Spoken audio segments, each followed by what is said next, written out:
Well, we have a few things we like to do in the beginning of our meetings. And, we'll have a reading.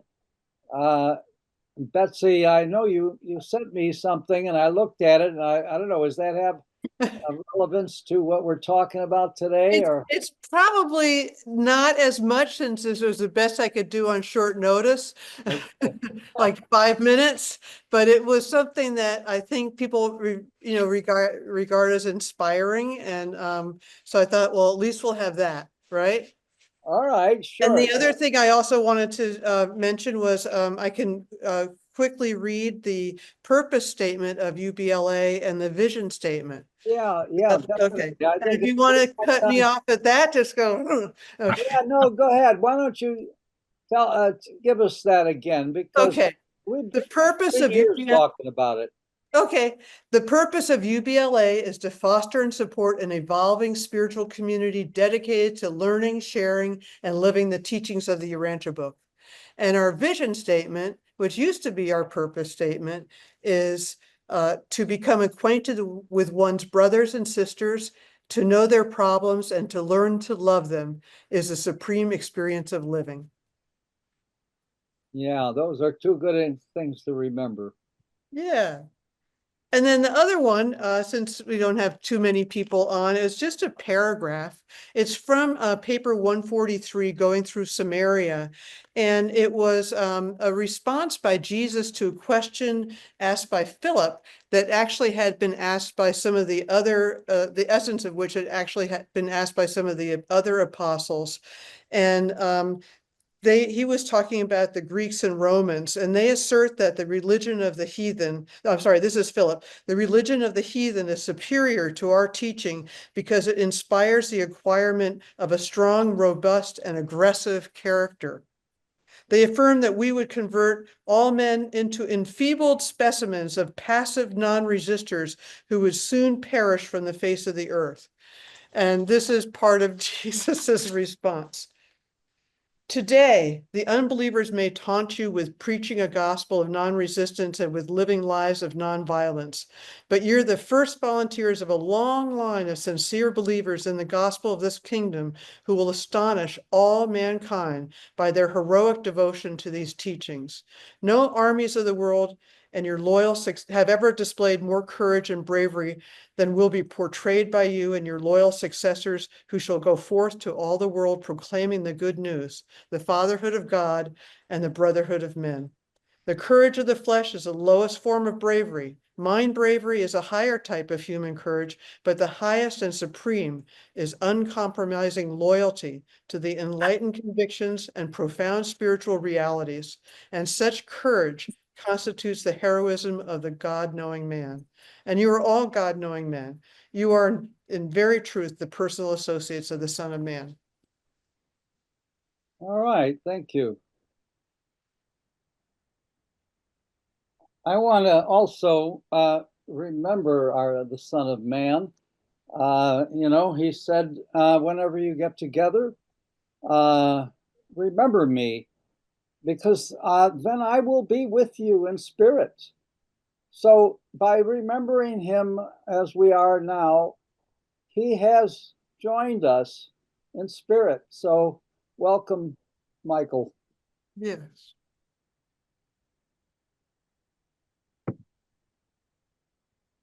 So yeah, we're going to move along here. We'll probably get started with Jeff's presentation about 3:20 maybe. We'll give a few more minutes for people to get on and I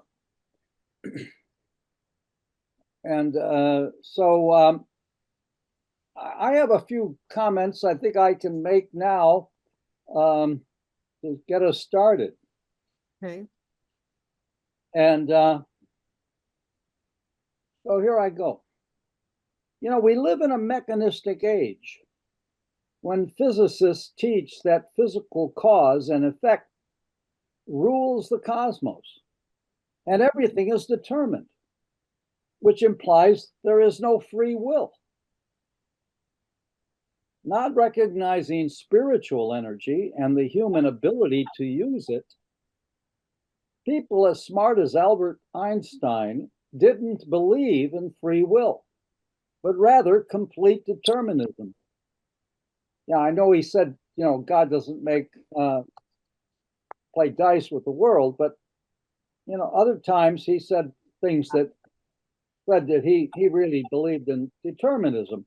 Most professional physicists and many philosophers believe in complete determinism.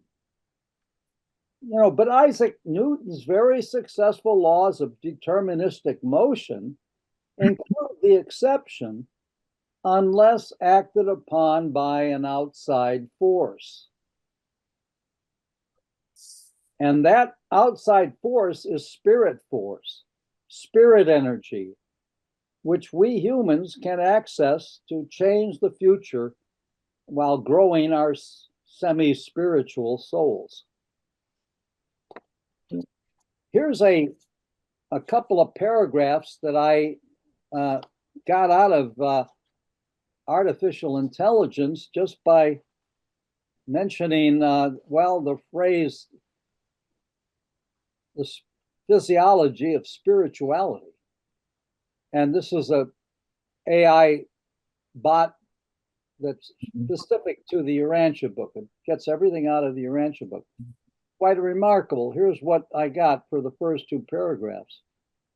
Have you ever pondered the intimate relationship between your physical body and your spiritual essence? Is there truly a physiology of spirituality that influences our experiences and growth? The Urantia book offers profound insights that invite us to explore this fascinating interplay. It encourages us to reflect on how our physical state can impact our spiritual journey and vice versa. Consider how moments of deep meditation or prayer can elevate our consciousness, often leading to physical sensations of peace and tranquility. The teachings within the Urantia book suggest that our spiritual experiences are not merely ethereal. They can be manifest in tangible ways within our physiology. Just as our bodies respond to stress or joy, our spirits strive in the environments of love, understanding, and connection. Quite remarkable as an AI output. Well, basically, I'm going to start introducing Jeff Taylor here. Jeff Taylor is an engineer, an engineer's engineer. He was an engineer for 16 years at Stanford Aero in Winnipeg, Manitoba, which I had to figure out was in Canada, MB, and Dallas, Texas, working on the Allison 250 turbo shaft engine. And then Stanford Aero then moved him to LA, Los Angeles, to head up their repair parts engineering shop. A year later, some of the consultants suggested they start a research arm with Jeff as the director. And later, with a partner, Jeff initiated an innovative company making thin, flexible, and later stretchable pressure sensors. He later sold a company called Vista Medical Limited, I guess, as it slowly moved from micro niche to commodity. In 2003, he crashed his own airplane and lived to talk about it. Jeff has two lovely daughters and four grandchildren. The mother of the children died of ovarian cancer in 2016 after 43 years of marriage. He is now blessed to have a new soulmate and a new appreciation of the importance of relationships, spiritual relationships. With his characteristic thoroughness, he has developed a college-level course on the physiology of spirituality, enlightened by the revelations of the Urantia book. There's a link to his 8-page paper in a flyer ad for this UBLA Quarterly. Jeff's modest title for this presentation today is What Physiology Might Be Associated with Our Spirituality. Please welcome Jeff Taylor. Jeff, it's yours. We'll have a Q&A period later, but for now, you can share the screen and show us what you managed to condense 6 segments into something roughly an hour. You might have to co-host me so I can share, because a picture's worth 1,000 words, and it takes me a long time to do the 1,000-word part. I think you can share right now. Okay, all right, I'll do that. Basically, this sort of came out of the last conversation which we had with Robert Burns, and he asked,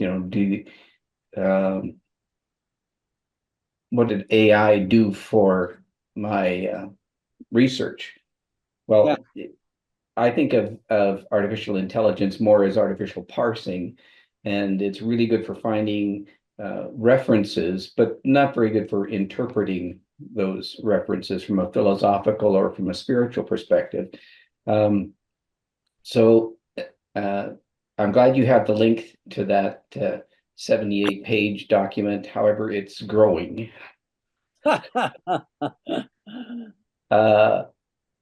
And I don't know what it's up to now. I could find out, but essentially, I'm going to let me get this document where I can read it. We're going to look at this, can physiologies influence our spiritual receptivity, but more general, it's how does spirit energy interact at all with material energy? That's the more fundamental question. And I'm going to be doing a scientific symposium presentation in the fall, which will include some of this, because as a scientist, I needed plausible mechanisms. I can't deal with woo-woo. You die and somehow magic happens and you wake up on a mansion world, exactly as you left off down here. Well, that's too woo-woo for me. I needed something that was very specific to me, very specifically modifiable by me. I needed a mechanism that I could relate to things spiritual. So, it started a couple of years ago with that fundamental search for how do these energies interact.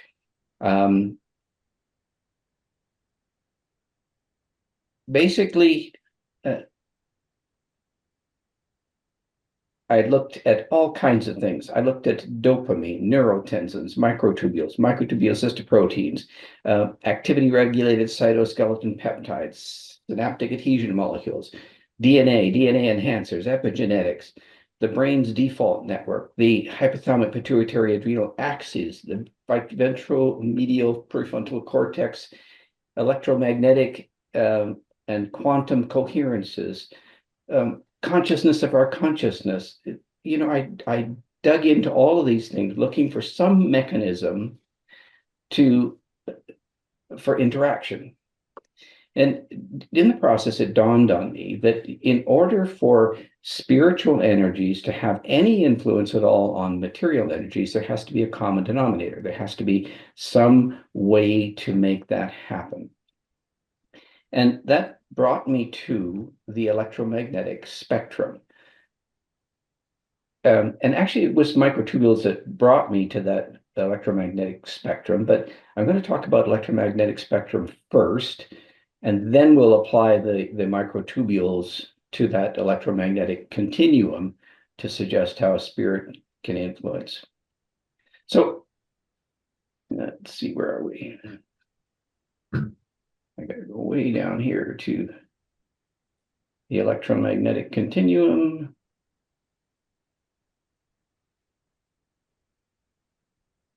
There we go. So here is the electromagnetic continuum.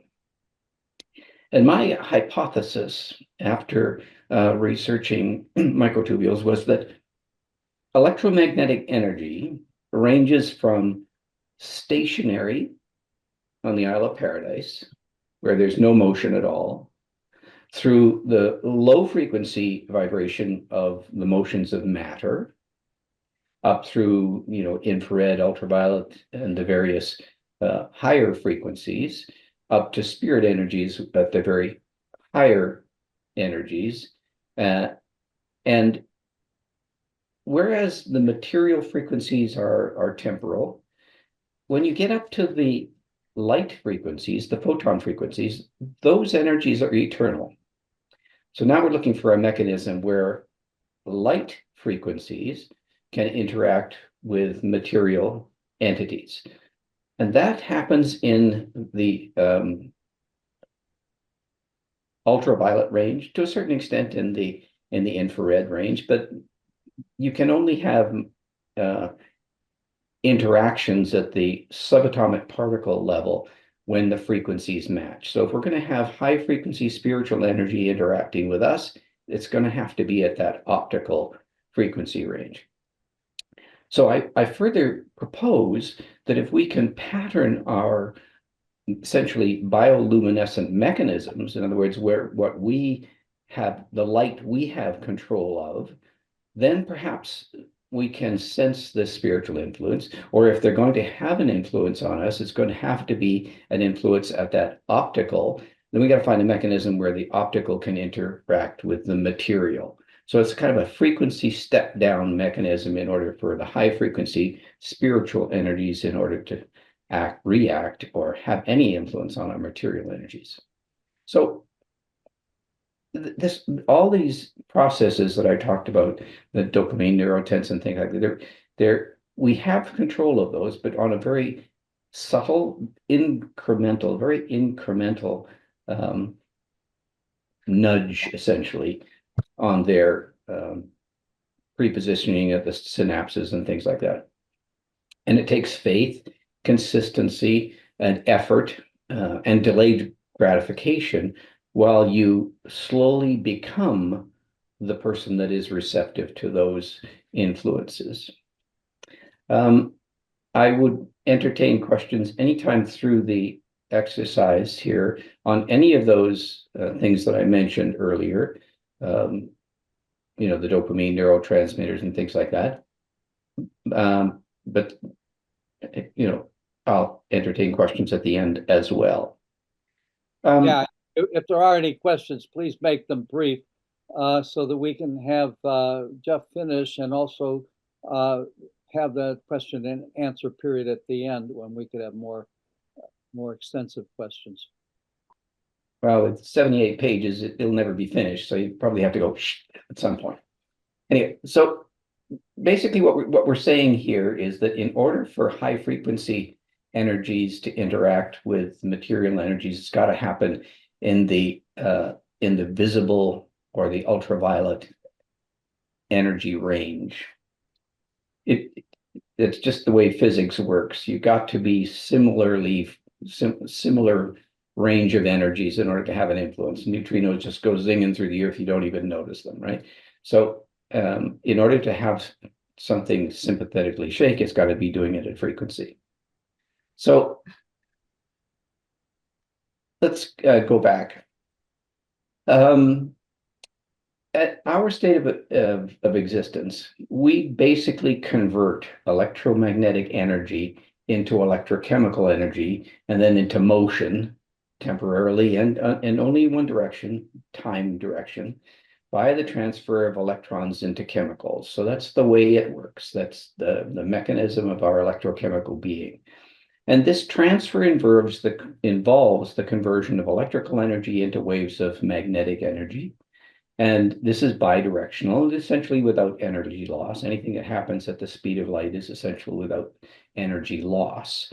So the stuff that makes us what we are is the interchange or the exchange of energy for momentum. So if a photon comes in, it exchanges the momentum of the incoming photon and transfers it to the atom by bumping up an electron.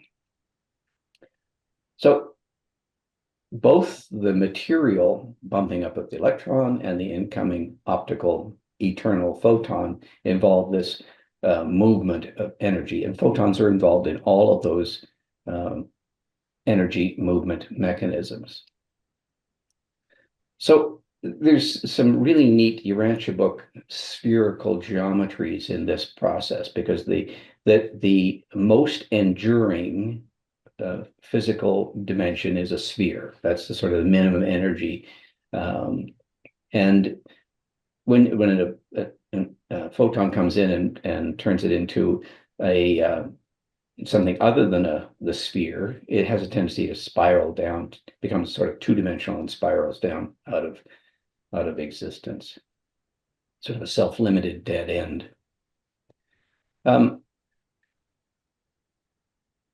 The Urantia book puts it this way: light, heat, electricity, magnetism, chemism, energy, and matter in origin, nature, and destiny are one and the same thing, together with all material realities as yet discovered in 1934.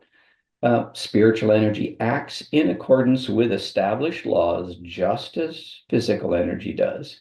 So we're talking about something that acts and reacts just like physical energy does. That's photonic energy. The nice thing about this material to photon energy, material is temporal, transient, dust to dust.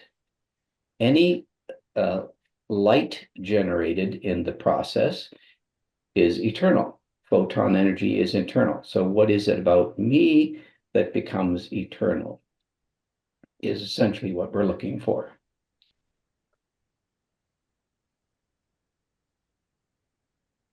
Well, it turns out that in our bodies, we have these microtubules that do radiate and absorb light at the ultraviolet frequencies. And I'm going to jump to those back here to get to, there we go, this.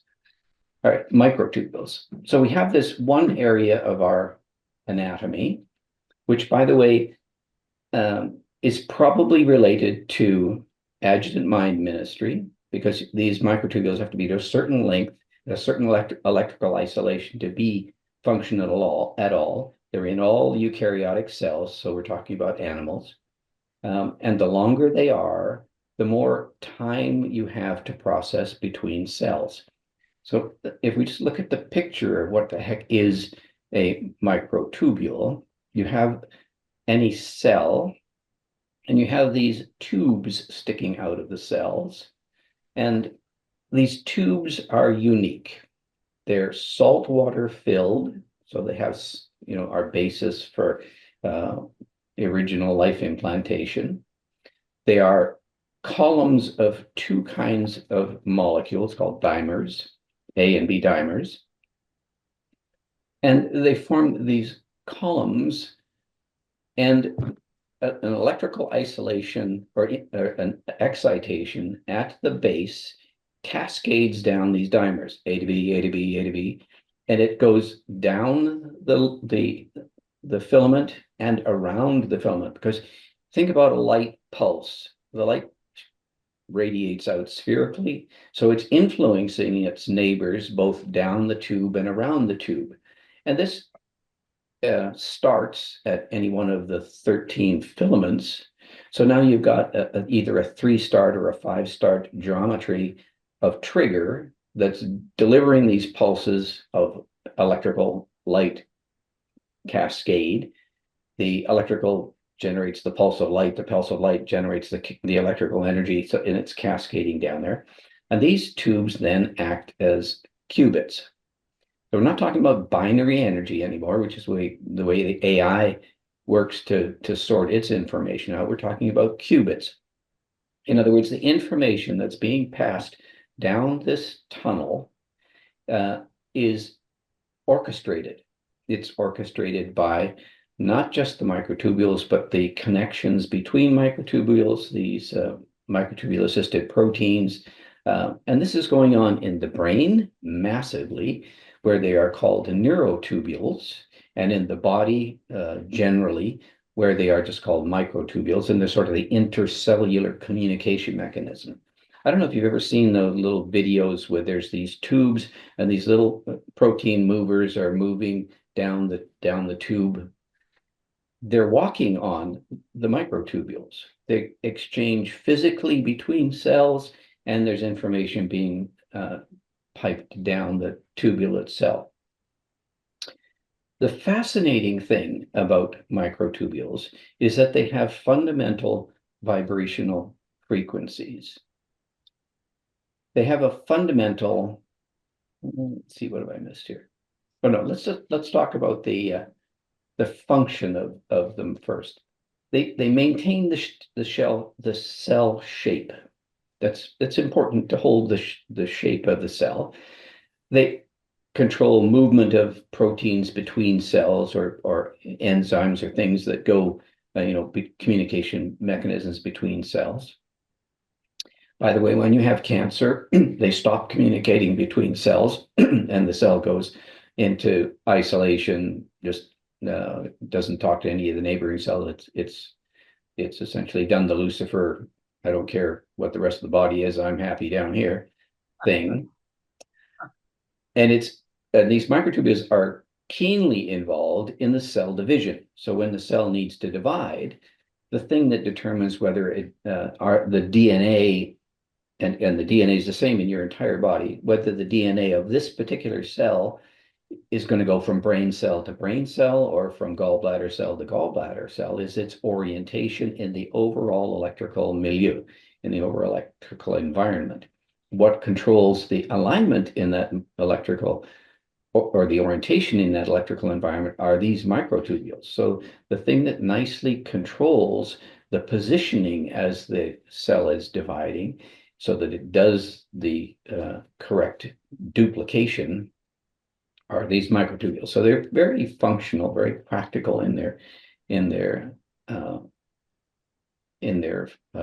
duties, essentially.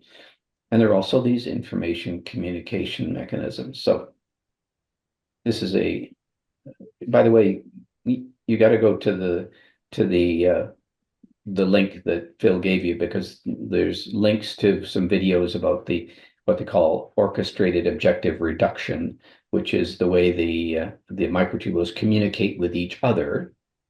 And we'll get to that in a minute. These are tiny little tubes. They're about a micron in length and about 50 micron, or probably a micron in diameter and 50. They're short to long. They're from 1.1 micron to 50 microns in length, and about half the width of a hair, or that is about half the width of a hair. So these are tiny little things in the cells, and they grow and shrink at about 10 micrometers a minute. So they're growing and shrinking constantly when you are thinking, evolving, changing your attitudes as they go. And they grow and shrink by this process called treadmilling, where things are added at one end and they sort of dissipate off at the other end. And that's happening on a continuous basis. And here's the really neat thing. The luminescence cascade down the length of the tubule gives you what they call delayed luminescence. So the signals along the tubes fall in 12 very specific frequencies in 4 ranges. They're in the kilohertz, megahertz, gigahertz, and terahertz. And very specifically, they are in these ranges. So the 100 to 400 kilohertz range is the sort of mechanical jiggling. The 21 to 20 gigahertz range is in the radio frequency range, so that's longer wave lengths. Then there's a couple of heat frequencies, very specific heat frequencies in the infrared. But the ones that I'm particularly, this is the bond stretch and twist frequencies, the infrared ones. When you warm a molecule up, it tends to jiggle. It's when you warm something up in the microwave oven, it jiggles this way or that way, which is what warms it up. But there's two very, very specific and very interesting frequencies in the ultraviolet, 276 and 334. These are in the electron jump range. So remember I mentioned that everything in your body, all the electrochemical, electromagnetic interactions are all electron, photon exchange mechanisms. Well, these two frequencies are very involved in that electron jump. Incoming photon, up jumps electron, comes back down again, re-emits a photon, modified specifically by the makeup of the receiving electron. When you look at something that's green, incoming photon of whatever frequency hits the green cloth, that jumps it back up. Electron jumps down, emits at the green frequency. That's why it looks green. It's an absorption, re-radiation of energy that gives it the color. So when we look at my face, if we look at in the visible range, this is what you see. Not pretty, but that's in the visible range. If you look at in the heat range, in the infrared range, this is what you see. Kind of more mouth, a little bit on the in between the eyes, but it's more like, where am I hot? Where am I cold? In the infrared, pardon me, that's in the infrared. And then in the ultraviolet, that's this guy. And I don't know if you can see that really well, but it looks just like me. And that's one of those ultraviolet frequencies. What I did is I took an ultraviolet camera, put a filter on it that filtered out everything except, and there was a bandpass filter for just that 334 nanometer ultraviolet color. And that's what I looked like. So it's interesting that I look pretty normal. So if I'm going to get a mansion world image that's operating in light, and it's the light version of me, I'd look like that. To sort of validate that this is really what I'm looking at, this is the back of my hand, and this is an ultraviolet image of the back of the hand. And the dark lines on that image correspond with the blood vessels in my hand. Well, why would that be? Well, it turns out there's no microtubules, no ultraviolet light generators in blood vessels. So they show up as dark. The rest of my hand shows up at the normal ultraviolet. So sort of confirmation that, yep, that's your ultraviolet. That's what you look like in the ultraviolet, where your microtubules are functioning. One of the neat things about these microtubules is they have this ballistic electrical conductivity or connection ability. And keep in mind that every cell in your brain that's connected is connected by these microtubules. So these are massively available in the brain. And think of it this way, that all of the thoughts that you ever had are stored somewhere in that gray matter. And the job is to excite the right ones to get them back. Trying to remember the person's name or how to speak. Those are all triggers. So those microtubules are all sort of poised to fulfill your thinking requests. And they sort of build and then cascade as the thought goes. Phil, you were talking about in the preamble to this course, the difference between Newtonian essentially and probabilistic future. The way I like to think of that difference is that Newtonian physics describes what was very carefully. You know, apple falls from a tree, that's past tense. We measure it. We can write equations that describe exactly how that apple fell from the tree. That's Newtonian. When it comes to predicting the future, it gets a little bit more probabilistic. Why is that? Well, because at the subatomic particle, there are multiple possibilities for the flow of these electrons. The electrons will flow.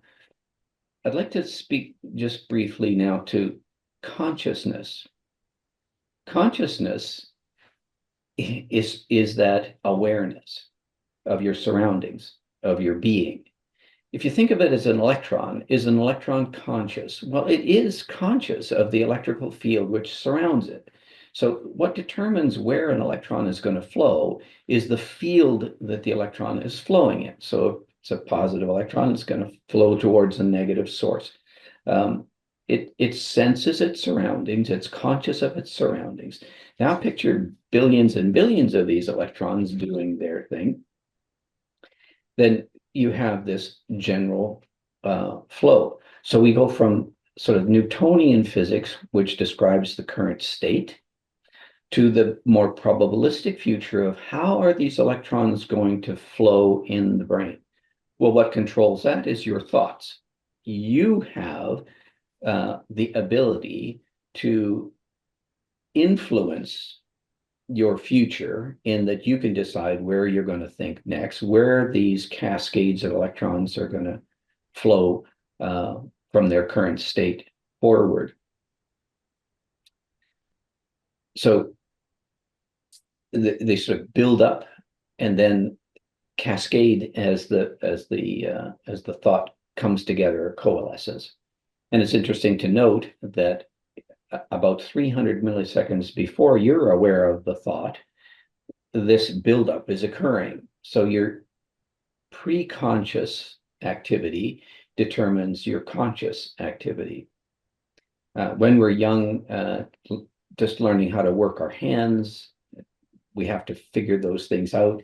There's this myelin sheath that develops on the nerves to make that process easier, quicker, but it limits the cross communication of the messages in the brain. And that's where we become trapped in our existing ways of thinking, our preconceived notions and settled ideas. So if we can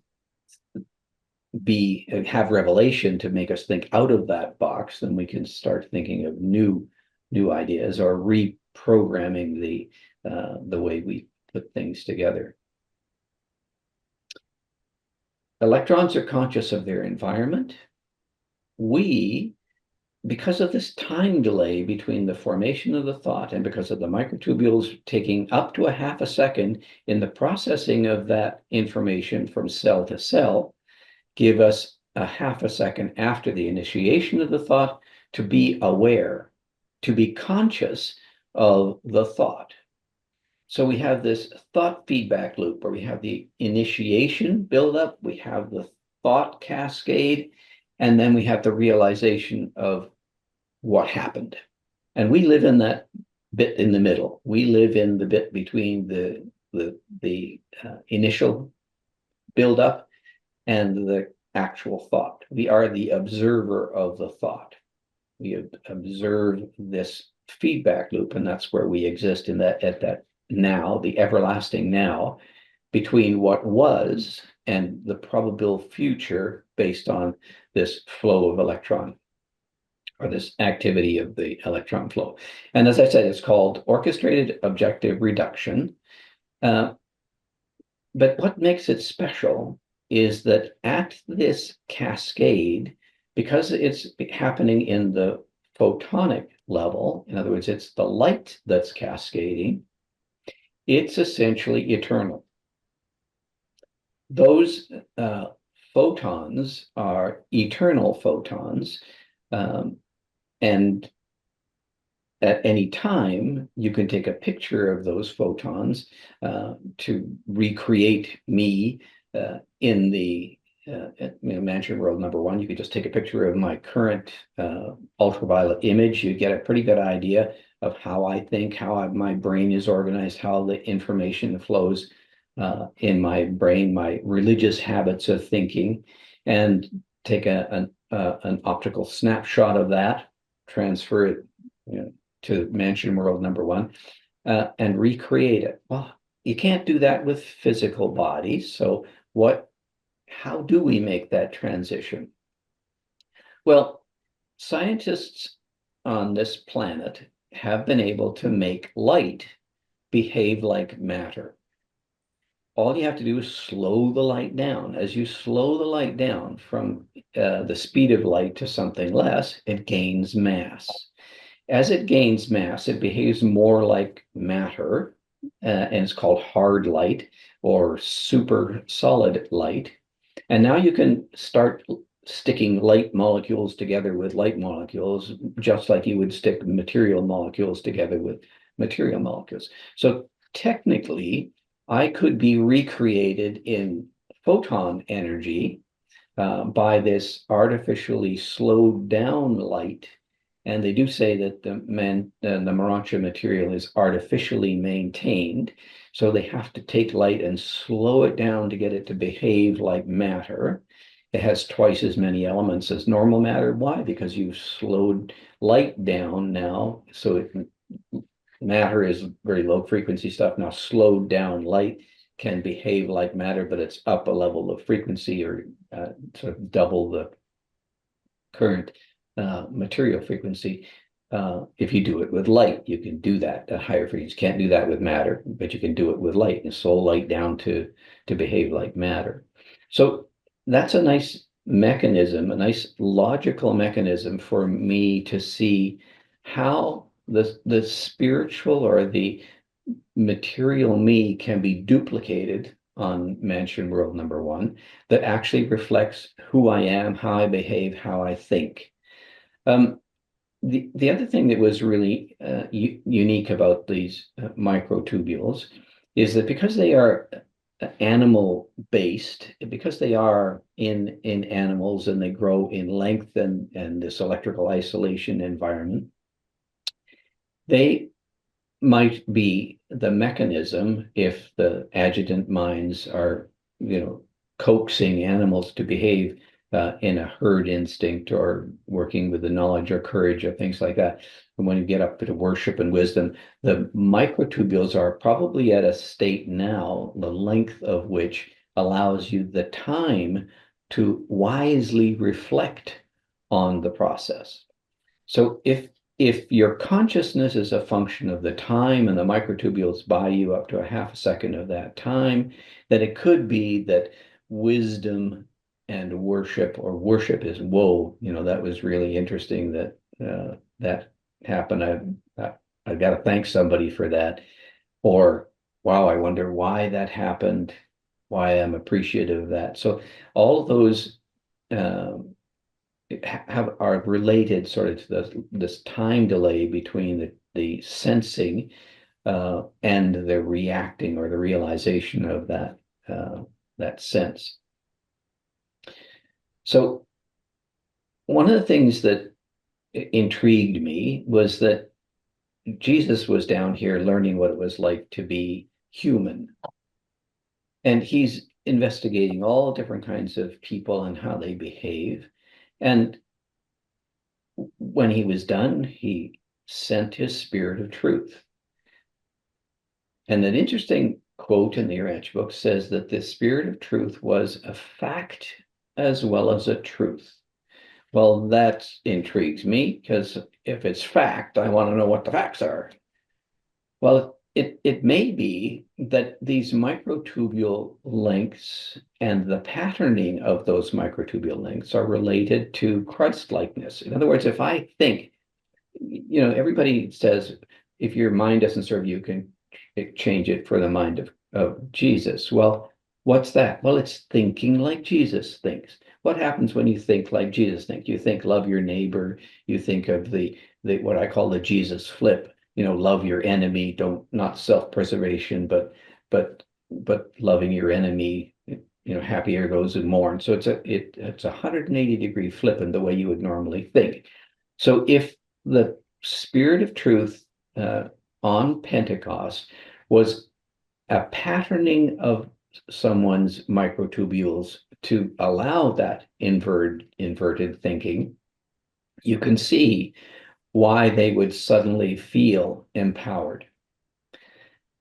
So that's my supposition then, is that what Jesus learned when he was down here was how to manage, how to organize in his own mind his microtubules, the way they cross-pollinate, the way they put thoughts together, the way they organize the religious thinking. The best thing to do is to analyze the religious life of Jesus and how he lived it. Why? Because you probably will organize your gray matter, your microtubules, your neurons, your neurotransmitters, your dopamine, serotonin, all of those things that are related to these microtubules in the way that Jesus did.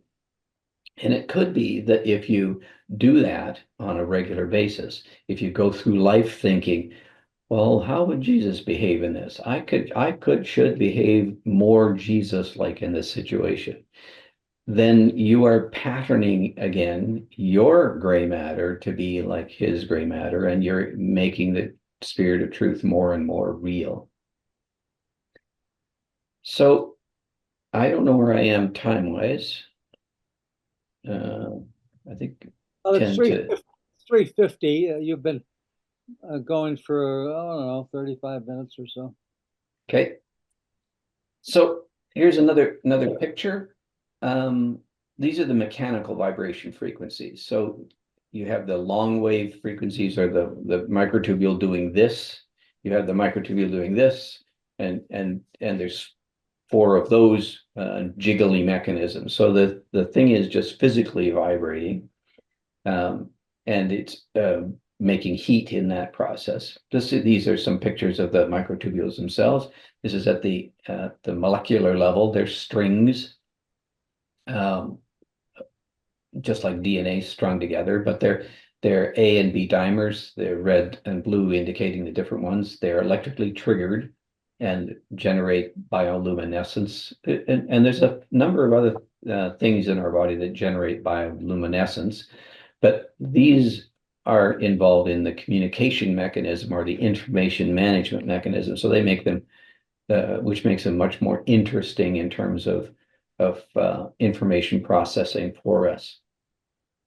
This shows you how there are these MAP or microtubule assisted proteins which cross connect with these microtubules. That's the cross-pollinated thinking. When you're learning how to move your hand as a child, you first don't know how it's moved. You're sort of surprised that, well, I think this and the hand moves.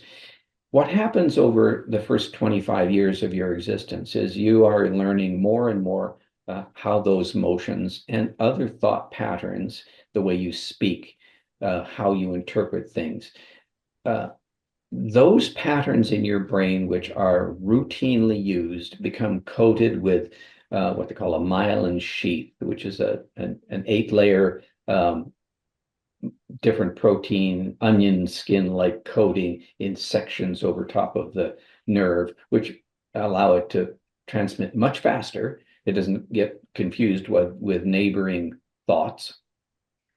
It goes much faster, but it's very much more limited. So in a child's brain, you don't have this myelin sheath, and they're much more open to figuring things out with a cross-pollination of thoughts. You're much more open to influence. You're much easier to learn a new language or learn to play a musical instrument. By the time you get to be age 20 to 25, things are pretty solid. You've pretty much become who you're going to be for the rest of your life. When we get to the thought controller phase, we've got microtubule control at this stage. So we can now influence via our epigenetic modification mechanism how we think out of the box. Our normal thinking is the easiest path. That's the If you want to do it the same way, or, think the same way, behave the same way, do the same thing, that's the easiest path of least resistance. But if you want to put some effort in, say, for example, you have an emotional response to someone, they always tick you off, right? That's your normal routine action. Somebody sends something, oh, that's just so and so, But you put some effort into loving that person, you can slowly, gradually, with time, learn to change your reaction to that person. How does that happen? Well, in the brain, there are nerves. The nerves send electrical pulses down these pathways, the normal pathways, and at the synapse, that's where it talks to the next nerve. So it's sending a message from one nerve section to the other at that synapse. We don't send electricity in the body. We send positive or negatively charged materials, calcium, calcium ions or sodium ions. That's how the electricity is actually flows through the body. It doesn't flow as an electric charge. It flows as calcium or sodium, potassium ions, electrolytes, things like that. So positioned at the synapse are certain of these ions, which are representative of dopamine, serotonin, endorphins, and things like that. And they get an electrical signal from the one end, and they trigger, and they send that electrical signal to the next one via these exchange of ions. So pre-positioned at your synapses are these chemicals, which you put them there based on your past experience or based on your past actions or intentions. So if you're always getting emotional, or if you're always getting angry, or if you're depressed, that's because you have pre-positioned these chemicals at those synapses, and that's the way they normally react or function. You can incrementally over time slowly start to position different chemicals. For example, if you're constantly positioning dopamine at these synapses, you will be in pleasure. You remember that drug we used to talk about when we were kids, ecstasy? Well, it turns out ecstasy is a drug which elevates both serotonin and dopamine. Dopamine is the pleasure, serotonin is a kind of a focus, so it's focused pleasure. So you take ecstasy before something and you have focused pleasure on the something. So you can, with effort, slowly invert or change the way you think, and that's and that the result is you pre-position at those synapses the appropriate molecules. When they say learn to love another person every day, essentially what they're saying is that if you learn every day to put the love chemicals at those synapses, then you learn to love more and more people and get ticked off at fewer and fewer people, because that's the way your neurotransmitters are behaving in those synaptic junctions.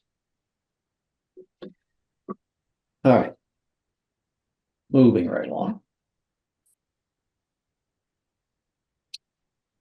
I remember I mentioned how an electron can sense the environment. A positive electron is going to sense where it's most negative, and it's going to tend to flow in that direction. Well, it turns out the photons also have that sense.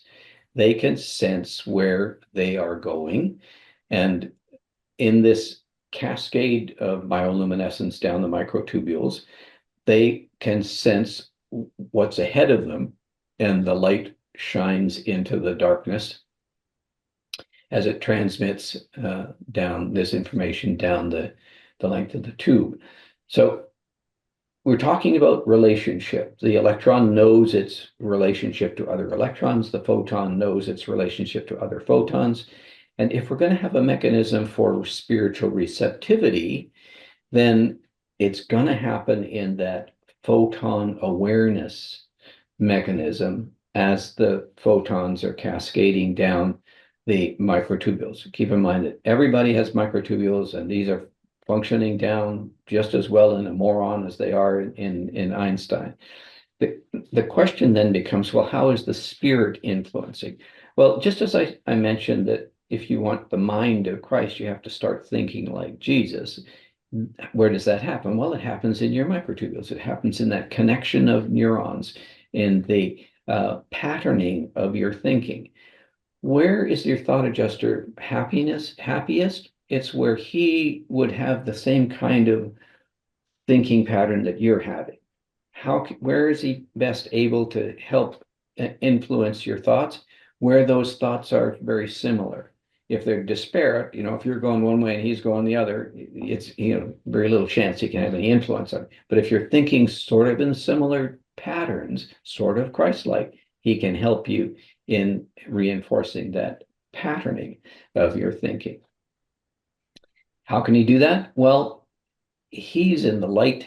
He's probably up in the very high frequency, but he can learn how to step down his frequency or speak in a higher harmonic of where we're thinking and influence our optical thoughts with his higher frequency thoughts if he can get them close enough to influence our optical thinking. So he could theoretically have the ability to influence that cascade of light as it's going by influencing the environment into which the light is flowing. In other words, he's sort of out of time, so he can be ahead of the photon and determine where it flows or influence where it's flowing in our thought path.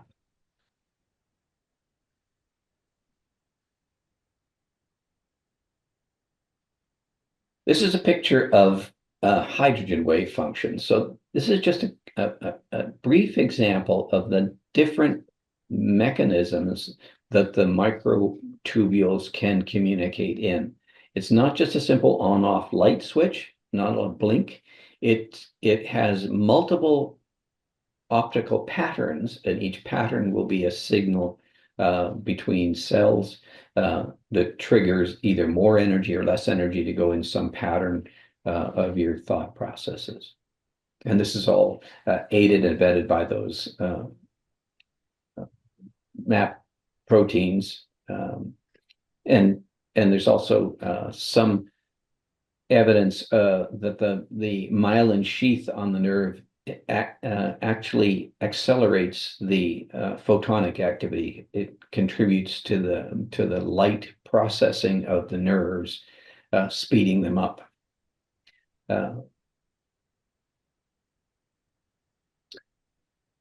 Anyway, so we're talking very fast communication mechanisms. Light is happening at the speed of light and having an influence down to the Planck scale and size-wise. But the beauty of the microtubules is because it has this step-down mechanism, it can jiggle as well as being influenced by the ultraviolet light. It can actually step down from the ultraviolet to the heat to the radio wave to the mechanical to influence our material existence in this orchestrated objective reduction in that 500 millisecond between stimulus and output. This is an interesting picture. This is a little confusing, but basically the white is the microtubule and the red is the chromosome. So here's a chromosome dividing, and it is the microtubule that holds the cell in place during cell division so that the gallbladder doesn't become a brain cell or vice versa.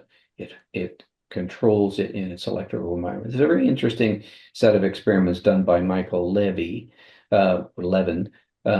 where he took flatworms. So flatworms are an interesting little critter. You cut a flatworm in half, you got two flatworms. They simply grow the missing pieces, just like you cut the tail off a lizard and it grows a new tail. You cut a flatworm in half, it grows the tail will grow a head, the head will grow a tail. But what he found was if you created the electrical environment on the flatworm that would normally create an eye, where it would have normally created a foot, or a leg, it would create an eye. So it's the electrical environment that determines what new thing grows. Keep in mind, every cell in your body has the same DNA. What determines whether it's a brain cell or a gallbladder is the electrical environment under which this cell division that we see the picture here is taking place. So orienting the cell during this division process is critical for the successive duplication of the cell type. This is just some of the other chemistry that's involved in that positioning. They're called septins and actins. They just are the glue that sort of holds these things together. And in the brain, you have sort of the physical orientation determines memory patterns, and the more you can cement the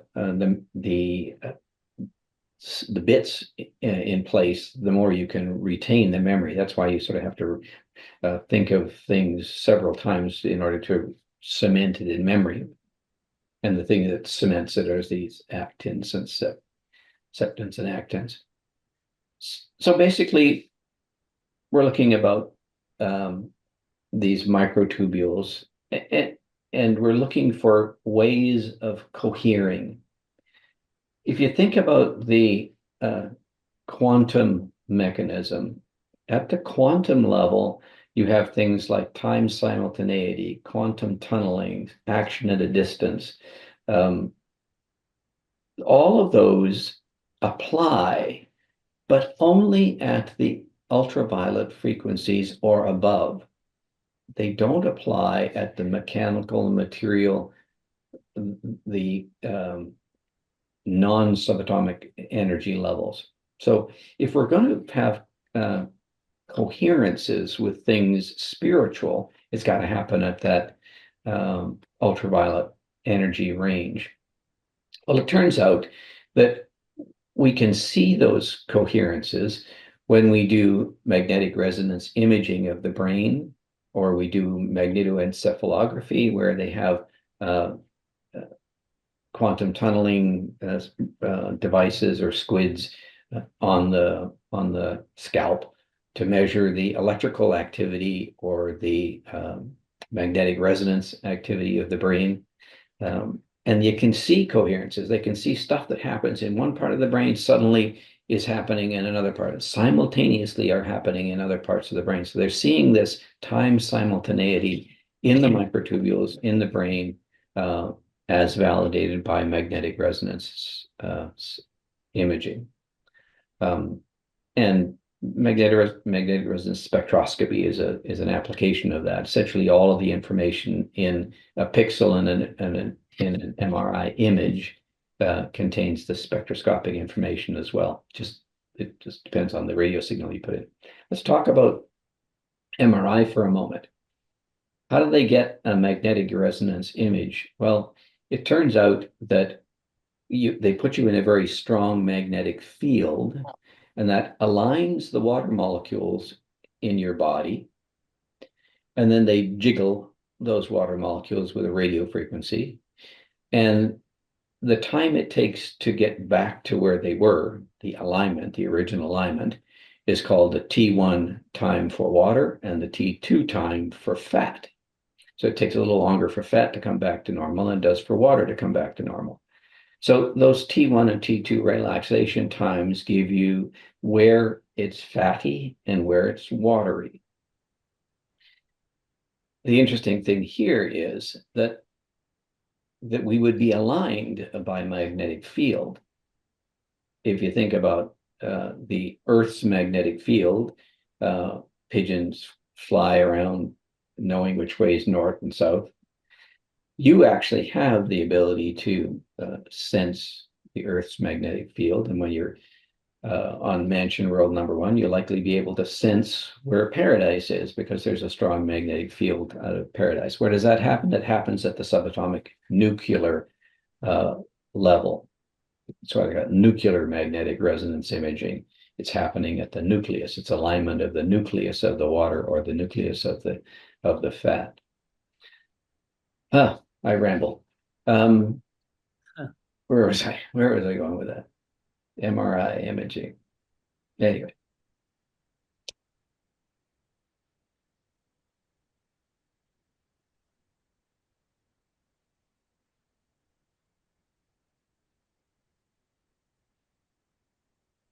Well, we could pause here and maybe ask some questions that would focus Sure. the attention on things that well, people would be like to know. I mean, uh, where is the spiritual receptivity located? That's what comes to my mind. Uh, Well, the spirit, okay, the spirit receptivity has to be at the ultraviolet frequency or above, because that's the only frequency at which you have ionizing ability or the ability to influence uh, at the higher frequencies. Stop screen share. Okay, and I'm going to stop screen share so that we can see people. yeah, So it's going to happen at the ultraviolet frequency range. So if there is if the thought adjuster is going to communicate with you at all, he's got to be able to jiggle you somehow. And if he's going to have an influence, he can't jiggle you in the mechanical. He's spiritual, right? He's spirit frequencies. He's a very high frequency. So he's got to find some mechanism.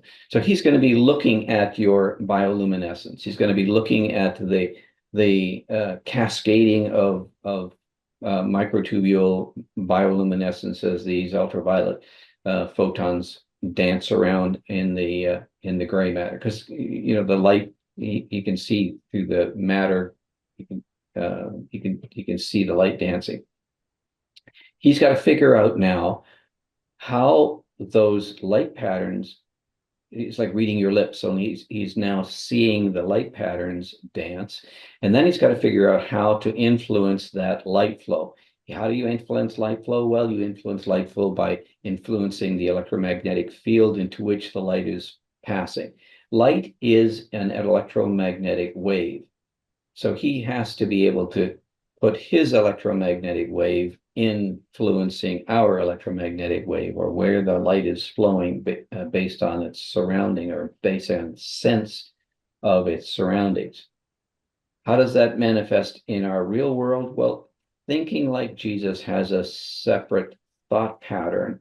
It has a separate sense to it. And he's trying to work that sense. Thought adjusters are most active in dream life. What happens in most dream life? Well, it turns out the amygdala is most active in dream life. That means that your emotions are primarily involved in dream life. What's the most consistent thing about you? It's not your thoughts. It's not the randomness of your thoughts. It's your emotional state. So if he's going to play with something, first and foremost, he's going to be aware of your emotions. And since your emotions are kind of influenced by your anticipation, he's going to see the emotional flow in the brain during sleep, and he's going to play with those emotions in the sleep pattern to learn how to work with your brain, to work with your thinking pattern. So that's how I think he's influencing it. high frequency light or radiation, essentially.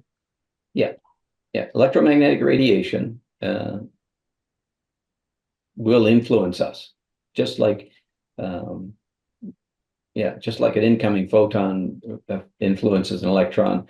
His incoming photons would influence our photons, or influence the way those photons are flowing. Well, let's open it up for other questions. Try to be brief so that we can get the answer and make it a question. Doreen. Yeah, thanks so much, Jeff. You really explained things that I had experienced and never understood how it happened. And so I'll just tell you one of several. But I used to go into meditation and I'm quiet. And all of a sudden, um, electrical, my eyes are spinning in my head and shooting out electricity against the wall. And I could hear, zzz, the sound I could see. And I was so frightened, I thought I was going to burn my house down. And I couldn't stop the spinning in my eyes. But it's when you say you slow down the material energy and it has an effect, right? And with the emitting light, and the lights were, like just like you would see in a movie or cartoon, how it was, and then when my eyes were spinning, took me a while to get it to stop, and then the electricity stopped, and I was okay. But that's the only explanation I could identify. I never could understand. I didn't know these things could happen. So I'm assuming that's exactly why it happened. When you go into deep meditation, it slows everything down. So a lot of strange things happen with the spiritual, seeing molecular, atoms flowing into my body as I'm watching it from the outside, just like you showed in your first pictures, like some were, like this, and some were straight, some were thick, some were thinner. And I see the flow right into my body. And I thought that's the life force, probably. If that snapped, I would be dead. But that's, I mean, I guess you would understand it in better language, but thank you for saying these things. It really helped me to understand. Good. Yeah, the eyesight is an interesting mechanism. A photon comes in through the lens of the eye, hits the rods and the cones in the back of the eye.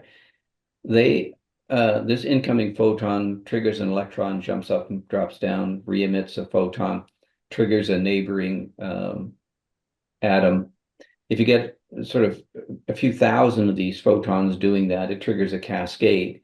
It's an electrical cascade. So this molecule speaks to the next molecule via microtubule down the optic nerve. So it's all electrical past that first incoming photon. It's electrochemical triggers that go down the nerve. That same mechanism of ion transfer all the way to the optic, the occipital lobe at the back of the brain. So here you get an electrical signal at the back of the brain.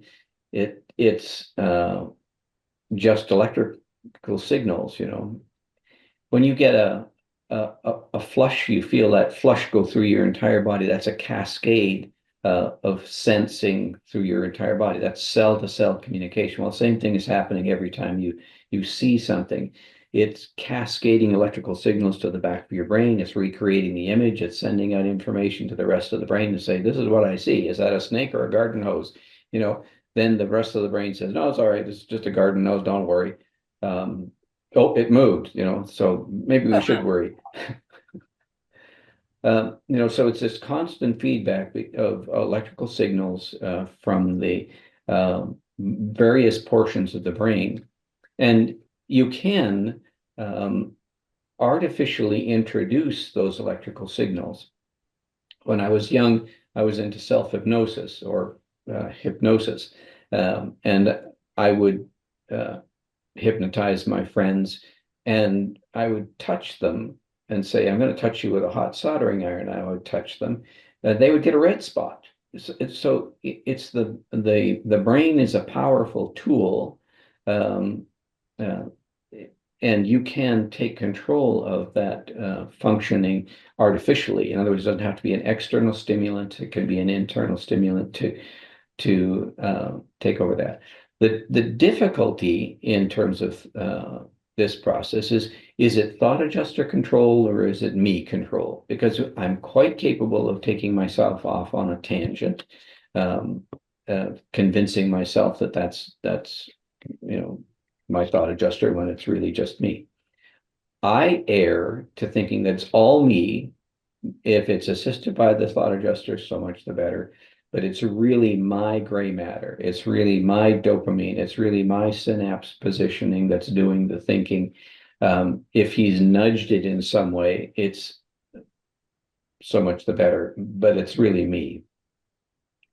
What are we trying to do in this situation? Every situation, we're trying to unite our will. What is doing the will of God? Well, it's doing the will of the thought adjuster at any one situation. Where two wills are united at one activity or one function, for that one function, we are fused for that one function. We have a commonality of wills. In other words, his pattern of my microtubules and my pattern of microtubules are similar. So for that one thought, that one function, we have identical purpose. We have identical wills. If we could do that on a regular basis, if we can do that so that all of our thinking and all of our activity is simultaneous, now it may be like bringing two hydrogen atoms close enough to one another, and they would fuse. What happens then, there's the release of the energy that's no longer required to keep them apart, and we would go up in the chariots of fire, puff of photonic energy. I'm working on that. I'm a little farther away from that than I thought. That sounds great. Yeah. But what about if you're seeing the future? That's not my will. I mean, nothing I ever asked. Everything that happened was nothing I asked for. I had no idea that these things were possible. It just happens. So if I was shown my future many times, many, many times. And then it came to be. It's just like, holy smokes. So that wasn't my will. It must have been the spirit wanted to prepare me probably for things. That's Well, not it could be a form of, I mean, we have a creative imagination. That's where we are most creative, when we have that creative imagination. And if it didn't happen, you wouldn't say, well, that's what I thought would happen. So, it's kind of a self-fulfilling prophecy. If you think something was happening, it would happen, and it does happen. You think you predicted it. But I personally don't think the future is predictable. I think the future is probabilistic. It probably would happen. There's a probability that it will happen, but there's so many things that have to influence, that come together to make it happen, that it's, in my statistical opinion, it's highly unlikely that you can predict the future. I couldn't, but they showed me. And my husband dying, he was perfectly healthy until months later, he got cancer and died. Now, I had no idea, neither did he. So, not to prolong anything, and I know other people want to speak, but I certainly had no evidence of such a thing. Okay, thanks. Yeah. Thank you. I can predict the future by either dropping this or not dropping it. And I can choose to do it at any moment. So I think, at least in some small way, I can produce the future. And in principle, therefore, I think we can do it. I feel very strongly about that. We do have a way to at least choose the value, to be loyal to the values that we see, or we feel are correct or right or good and true and beautiful and loving. And so I think that's somewhere in this is the important ability to choose the future, even in small ways. Anyway, other questions from other people here? I just got a very good article from Stuart about microtubules, so I'm sure yeah. he's up to speed on the process. So Stuart is almost always up to speed. Go on, Stuart, if you got something to say about that. Yeah, I do. We're talking about this idea of communication of electrons and microtubules, and it's all of a material matrix of connection and consciousness, which I'm more of, and I shared this with Jeff, I've been following more the line of Sir John Eccles, who is a Nobel Prize winning neurophysicist. And he's talking about the synapses between nerves. But he takes up the idea that all of the physical aspect of the brain and all the neurons are non-responsive except by acts of intelligence. In other words, that there is a mind reality that enacts its efforts on these neurons, and that he calls it a principle of dualism. And that what the mind is, he says the neurons of the brain are like a piano. All the keys are there, but it does not play itself. He says what you have is a sense of consciousness. Now that's where we exist beyond the mechanical structure of consciousness, that there is true intelligent structure to, mind, matter, energy, or mind, matter, mind, and then spirit, that these are all valid realities.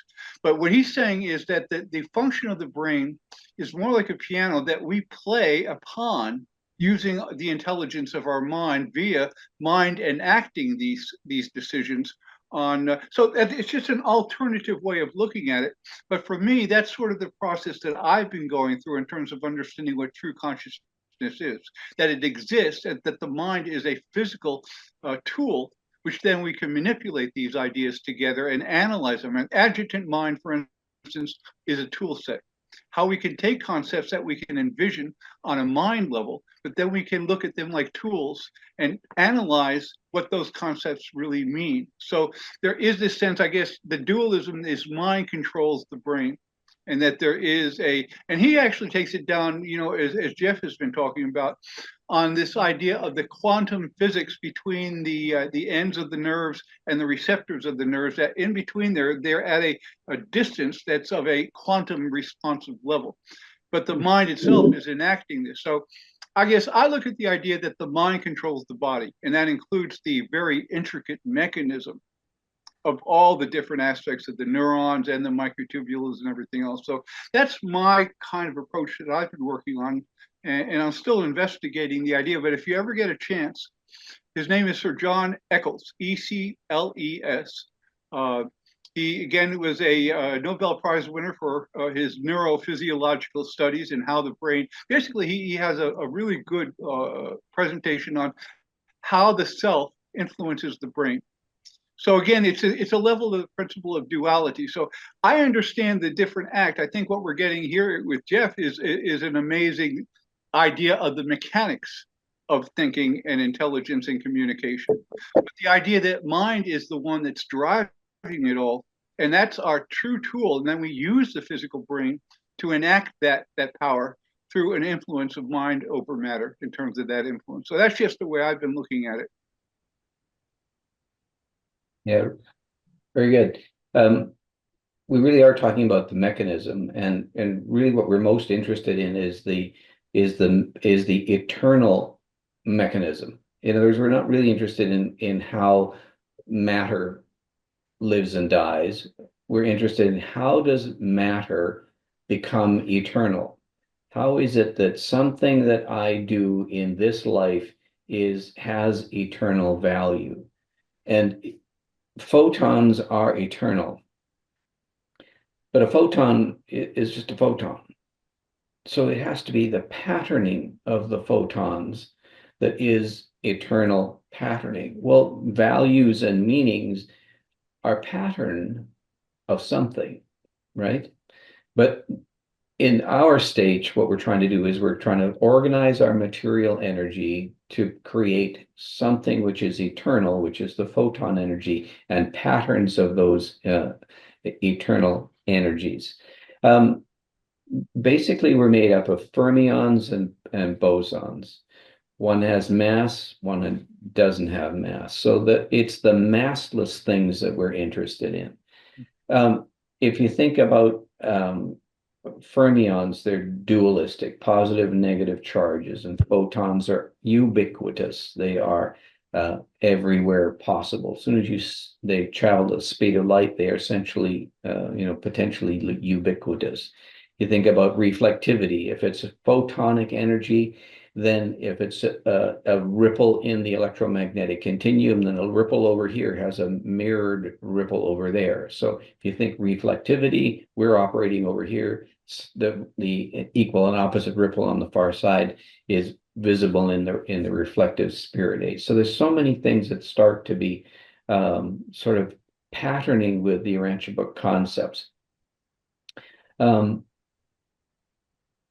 If we think about dual and triune, you think of colored quarks, red, blue, green quarks, their trinity origin. You think of dualism, positive or negative charges, male, female, that's dual. If the dual things are not permanent, they're transitory, and the triune things are more stable.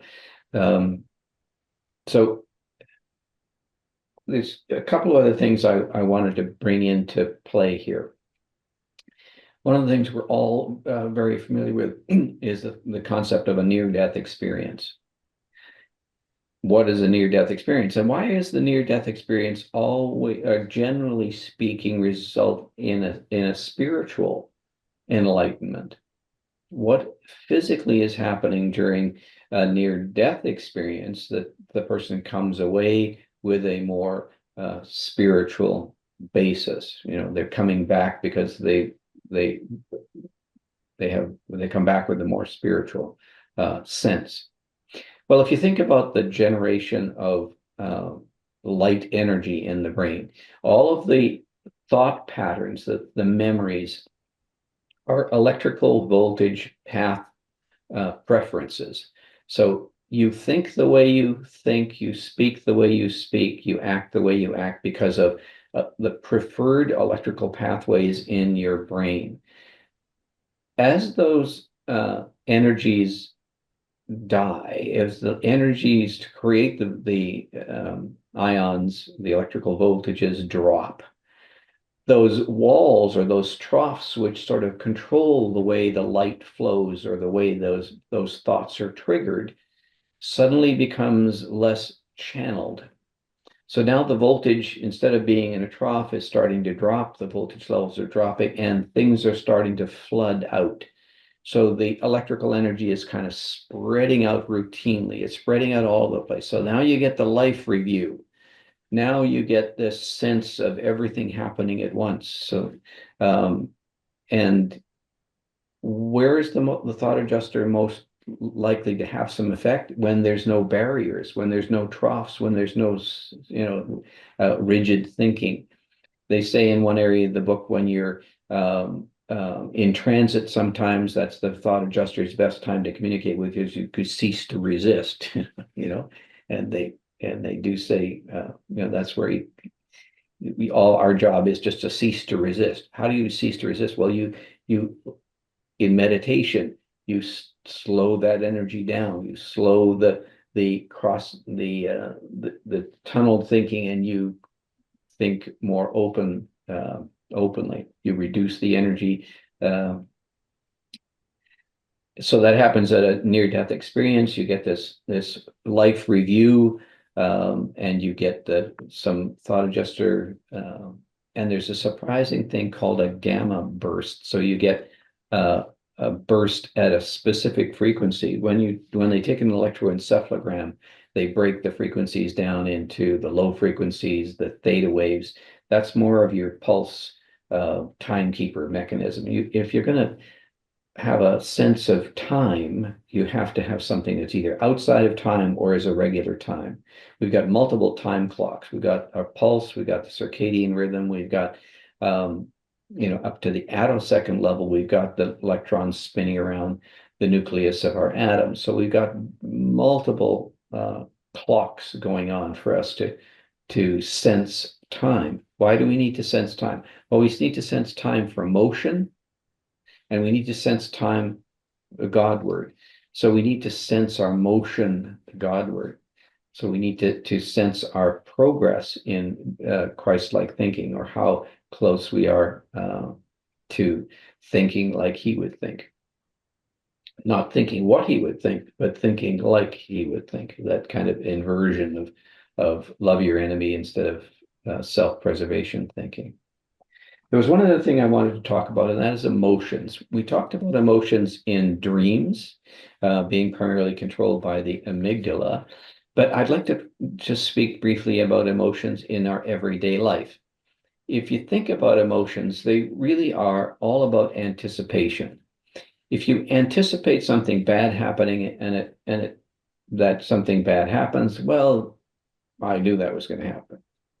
If something good happens, you're happy. You know, if you expected something bad and something good happens, you're happy. If you expected something good to happen and bad happens, you're sad. So the emotions are more of a reaction to your anticipation than they are the actual event itself. So, and why is that? Well, because you pre-positioned in your brain that anticipation. The synapses are preloaded to react in a certain way. If you don't get that response, you get some other response. It's an emotional trigger. Dopamine's an example of an unexpected response. The way you get a dopamine response, a dopamine high, a happy high, is if you get an unexpected reward. For example, you eat something that's really sweet, you like it, you get a dopamine response from that extra sugar. If you keep eating at that extra sugar level, that becomes the new norm. And now in order to get a dopamine high, you have to go to an even higher sugar level. Typically, it's in the carbohydrates, the sugar from carbohydrates. So you need more carbs, more carbs, more carbs to get the same dopamine high. Same true with addictions, but this is called the pleasure trap. So a dopamine is essentially a pressure trap. It was a functioning agent to tell us what was good to eat in the hunter-gatherer phase. It's no longer serving us well, so we have to emotionally control that dopamine high and not keep eating carbs. Not keep eating sugars. Or not, yeah. Anyway, so that's just emotional self-mastery is in that recognition that yes, it may give me a dopamine high, but that may not be the best thing for me in the long term. What is faith? Faith is a delayed gratification. Where there are certain other things we learn as a child, delayed gratification is me, I, now. As a child, we learn as an adult that delayed gratification is usually better. That's faith. I have faith that something better will happen. That's why I behave properly now, because I have the faith in the future. Stuart. Hi. I just want to respond. You're right, Jeff, regarding sugar. And one of the biochemical aspects of eating sugar in your diet, it's your brain and your body. If you have a high sugar intake and you start going to a high sugar intake, now your body starts to build enzymes specific to breaking sugar down.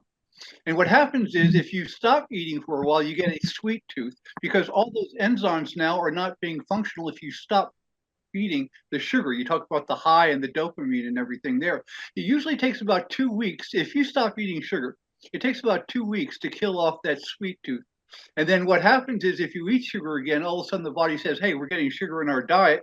And it starts building the protein enzymes built specifically to break the sugar down. It's similar to if you go to a high altitude, when we were in snowmass up at 6,000, 7,000 feet high, our bodies usually are at sea level where we have the hemoglobin of our blood cells are at a certain level that we can absorb the oxygen, which is more plentiful at sea level.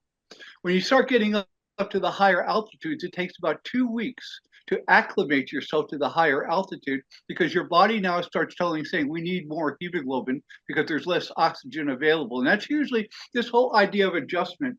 It just in a general realm is about a 2-week process. And so that's, it's just an interesting idea how the body reacts to as you change your environment, either food or altitude and all of this, that the body does have adjusting reactions to what you do. But the diet is very important, as you say. If you go from a diet, one of the things you can go into a non-bread or all meat diets. Diets are basically controlling the enzymes that are being produced. And certain enzymes like breaking down meat, you don't, it takes a lot more energy to break that down. So there's a meat diet, but if you start getting carbs and other things that are also high in sugar, then you're getting into an area that you're defeating the purpose of a meat diet. But the meat diet basically is a harder process to break down to energy, so that if you eat only meat, you start to lose weight because your body can't adjust it to energy as easily as it can carbohydrates and sugar. But very interesting, this sweet tooth is very real. And like I say, it takes about a 2-week process for the body to adjust and acclimate itself to the new diet. Yeah, I have another sugar story, and that one of the things that got me into this process after losing my wife to cancer, I started investigating cancer, and it turns out that cancers typically ferment glucose or blood sugars rather than oxygenating them. And that communication mechanism of the microtubules is basically an oxygen an oxygen using mechanism, whereas the fermentation is not. It's an anaerobic reduction of glucose into ATP. And the cancer cells use this anaerobic fermentation process to make their energy and don't communicate with any of the neighboring cells. So they're gone rogue, essentially, and they have a mechanism that allows them to get all the energy they want. All they need is a blood flow, a blood supply to feed them the glucose. They develop extra glucose receptors. When you go for a PET scan, if you have cancer, they inject you with this radioactive glucose. And within 20 minutes, it's glommed onto the outside of the cancer. Why? Because the cancer has these extra insulin receptors, the insulin enzyme receptors, because it's hogging the sugar. And it's not communicating with anything else. So it just hogs the sugar and grows relentlessly. So it was it's interesting sort of analogy that if you stop communicating, if you stop relating to your surroundings, you are isolated. Anyway, another sugar story. All right. And that dopamine response, was critical when we were hunter-gatherer and trying to figure out what to eat when starvation was the alternative. So finding food was critical. And if we only could find leafy greens, we'd be eating for 20 hours a day. When we developed meat, well, that freed up some time for other things because there was much more energy available in the meat. When we learned to cook meat, that was sort of pre-digesting, so that, and again, freed up meat and freed up proteins and freed up energy, and that's what allowed us to grow a bigger brain, so we could sit around thinking instead of hunting for vegetables. All right, Doreen, you got a question? Yes, thank you very much. First, I just want to say to Stuart that the people who live on top of the mountain has the same results when they go down to the ground. I was up in Machu Picchu and they told me that it takes a whole adjustment in their blood. Anyway, yes, I wanted to ask, Jeff, what precipitates the opening of the third eye? That was the very first thing that ever happened to me, and I was shocked. And 2 people appeared with a message for a strange woman that I had just sat next to. And they told me to give her a message. And so, I thought it was a stupid message, and I never gave messages. I had no idea what he was talking about. And I said, I'm not going to make something up. So I said to her, these 2 people, I described them. She says, that's my dead Dutch parents. They come from Holland. And they said, tell Anne to call her aunt. And I thought, that's a message. Anyway, I said that to her. The next morning, she calls me up. I'm at work. She says to me, oh my God, you got to read from my sister. I says, I'm not doing that. She said when she called her aunt, she had $30,000 for her daughter to go to Harvard to become an architectural engineer. She hadn't spoken to her for 10 years. And when she called her, that was why. How And I didn't even know this woman. I had no idea. And this was the first time it just happened, that melting away and you see somebody. Can you explain, what precipitates that? No. Go ahead, Jeff. I can't explain. What I can speak to is the pineal gland. It turns out that the pineal gland is light sensitive. So it has a mechanism of taking light information, just like the eye is light sensitive, just like the rods and cones of your eye are light sensitive. The pineal gland is light sensitive. So if the thought adjuster is going to use a mechanism to communicate with you, or if there's some other mechanism, for example, I think midway creatures are in the ultraviolet. We can't see them, but they have the ability to move matter in certain cases. Same with angels; they have the ability to move matter in certain. They have to bring a power director in or power controller in to help them, but they can move matter. So there is an information mechanism via the pineal gland if you're speaking in light waves to have that interaction. Thank you.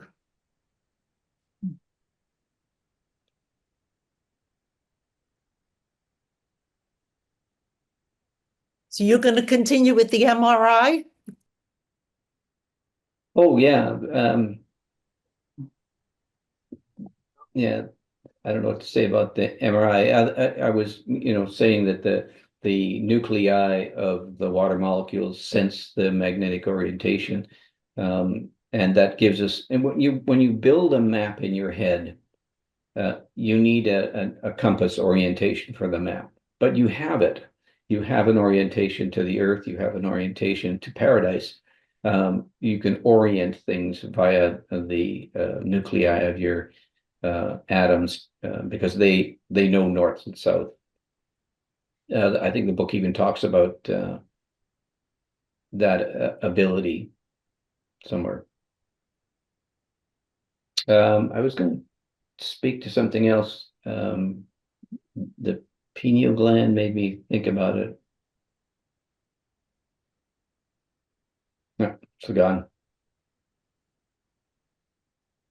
Let's see. So the pineal gland would be one of the, I don't know, the things that would be most associated with spiritual impulses from the thought adjuster or wherever.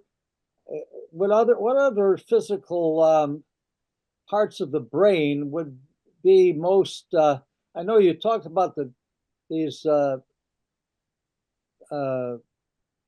did you call them? Microtubules? Microtubules. Yeah, they're neurotubules in the brain, but yes. Tubules. That's something I hadn't really heard about. Um, so they're very small and they're very reactive to ultraviolet light. Is that what you said? Or other kinds of radiation, electromagnetic radiation, and they somehow communicate from one cell to another. Is that what? Yep. That's exactly what happens. In the microtubule, they have a structure, a mechanical structure that jiggles at low frequency, and they have a high frequency bioluminescence. And that bioluminescence triggers the neighboring cell. So if you think of it as an electric charge blinks the light on, and the light triggers an electrical charge in the next dimer, which triggers a bioluminescence. So this cascade of light goes down the tube and around the tube in various patterns. And that pattern is qubit information, or it's intelligent information, and that's flowing everywhere throughout the brain. And you control the intensity of the light and the flow of the light by pre-positioning of neurotransmitters and previous thoughts. So experience and memories determine the preferred paths of these light flows. The light builds in the neurotubules and then cascades down as a flash, because the flash goes from microtubule to microtubule. And they actually have pictures of these cascades of flashes, and each cascade is a thought. Each path of that flash is predetermined by the neurotransmitters that are positioned at all of the synapses. And you control whether those prepositioned neurotransmitters are the happy ones, the anxious ones, or the sad ones, the depressive ones, based on your previous reactions or your typical modus operandi sort of thing. So you can get into a better habit with respect to triggering these things. Yeah, religious habits of religious thinking, religious habits of thinking. That's what dictates what's prepositioned at the synapses. You can do that, but you have to do it by decisions, and more decisions, sincerity, and more sincerity, because it takes effort, it takes energy to not think the way you always thought, not to react the way you always act. It takes a lot of effort to get out of the rut, so to speak, to change your behavior patterns. This is Rosalie here next to me. She has a question. Yeah, well, this is quite fascinating. And is AI trying to analyze or reproduce what you were talking about through computers? I did ask AI the same questions that I asked myself, and it did respond with virtually identical processes.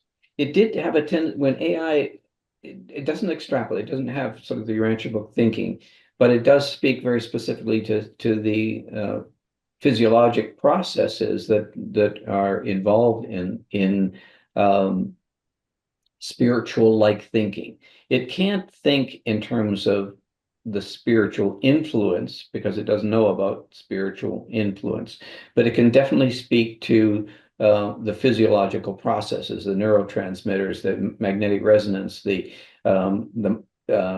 magnetic coherences, the time simultaneity of the research in the brain functions. There's lots of good brain activity functions, both magnetically and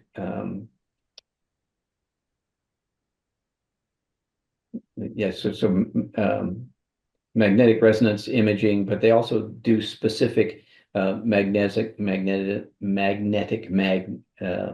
measurement mapping, and that shows the same evidence of when the thought builds, it builds simultaneously at multiple places, and that's the influence of one area of thinking influences another area of the brain thinking at the same time. So microtubules are aware of other microtubules.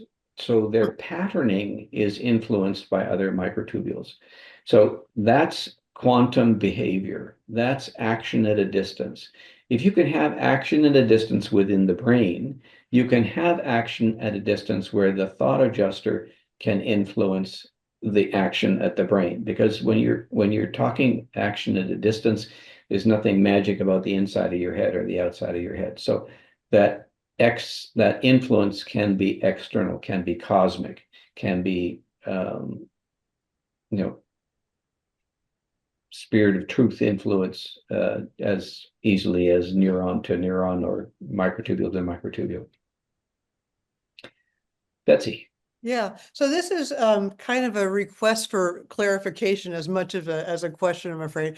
But it was back to the part you were talking about near-death experiences and gamma bursts and kind of how and I just want to make sure it sounded to me like if if you're having that kind of experience, you'll often have a gamma burst and it kind of resets like the tubules and resets things.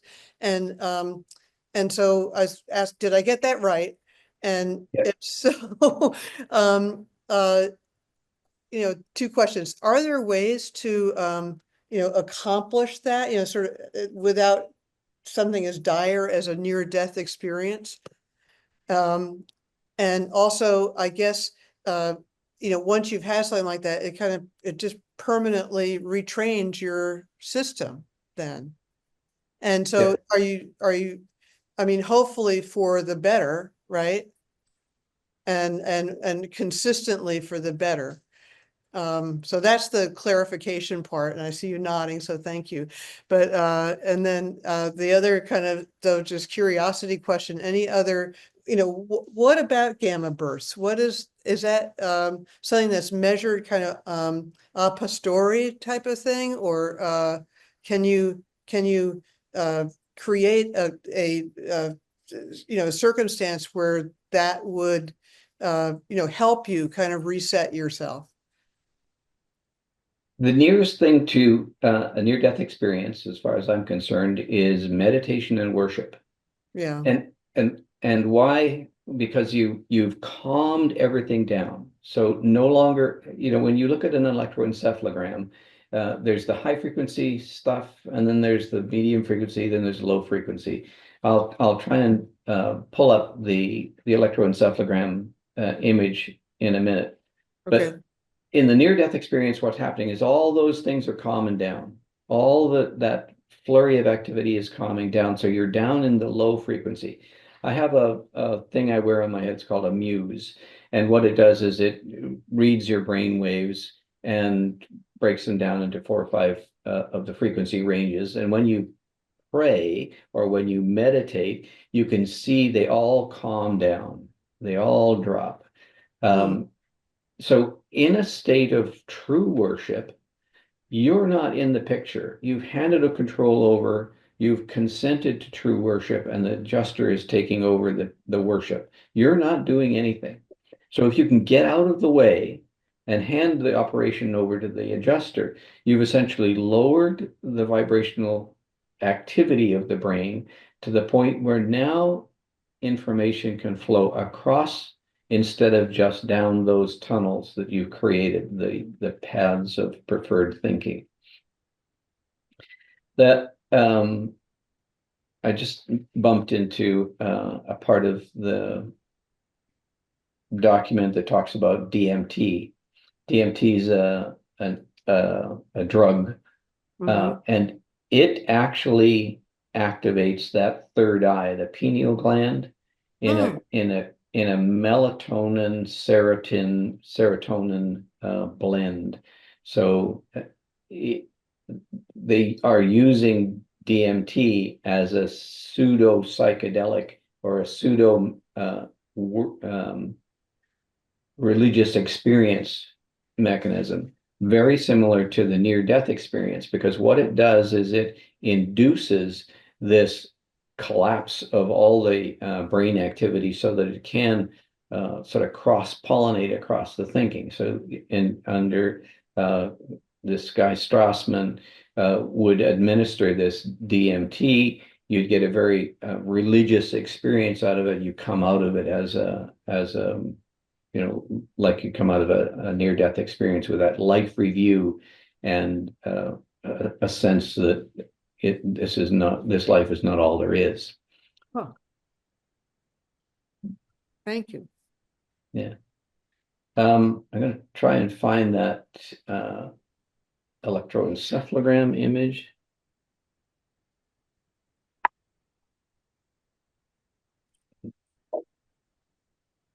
So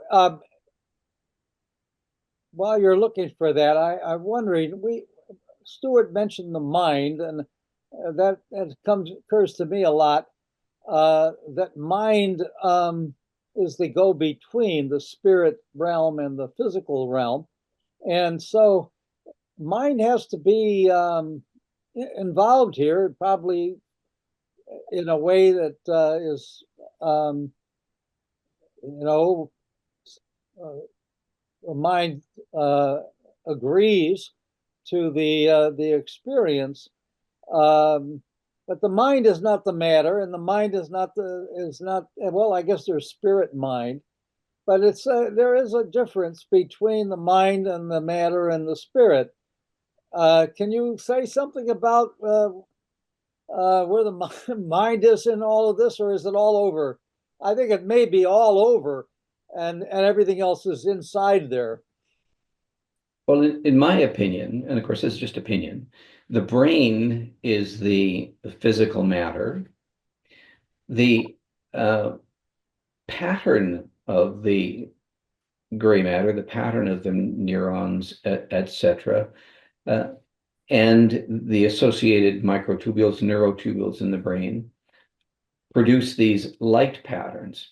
If you think about mind as total pattern, then mind is the controlled flow of the light, which would, in my opinion, be soul energy.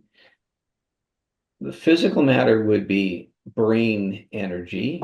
So you got brain energy, light energy as the soul energy.